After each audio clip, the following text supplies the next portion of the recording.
A shocking cave-in by Republicans. I can't believe it. Is this what I'm really seeing with my own eyes here? The Republican Party has caved in on the payroll tax cut. Now, they had done so earlier on a 2-month extension. Now it appears that they're going to do it for another 10-month extension. But here's the shocking part. Nothing in return. It is 100% concession. Now, it's not set in stone yet, and in fact, of course, some of the Tea Party members are upset. Some of the Republican senators are claiming that John Boehner and Eric Cantor did not consult them before doing this.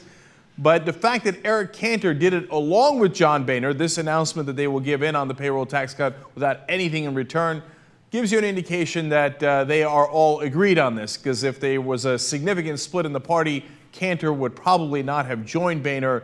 They're work together, but in fact are often rivals, and Cantor tries to woo the more conservative and Tea Party elements in the party. So it must mean, unless Cantor totally screwed up, that overall they have the votes for this.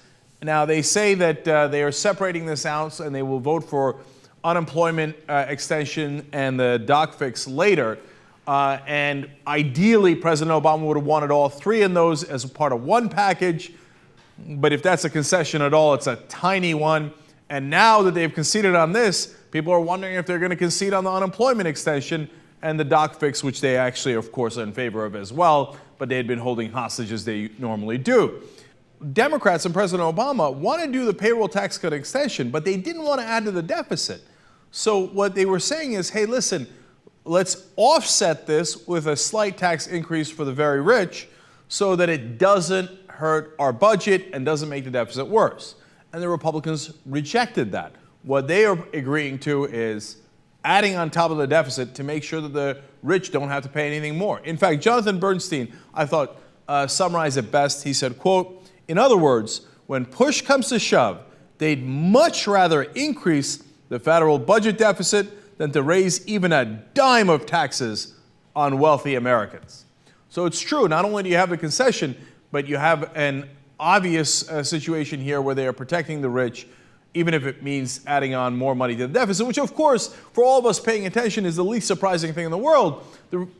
A giant part of the reason we have these deficits in the first place is because Republicans for the last 30 years have been giving more and more tax cuts to the rich without having to worry about balancing the budget at all. And, of course, the last Republican president to balance the budget was Dwight Eisenhower. So, obviously, that is not their priority or concern at all. So, why, though? Why did they do this total cave-in, which is very un-Republican-like? Well, it's because President Obama was strong on it. This is one thing he did not bend on. He fought them tooth and nail, and I think most important, he actually presented his case to the American people. Do you remember that press conference we covered for you guys where President Obama spoke about the need to do the payroll tax cut, and then they did a clock at the White House saying the number of days and hours before the Republicans would be responsible for a middle-class tax increase? So when they fought, when they were strong, when they didn't back down, and when they actually made their case to the national media and to the country, the Democrats won. In fact, they won overwhelmingly.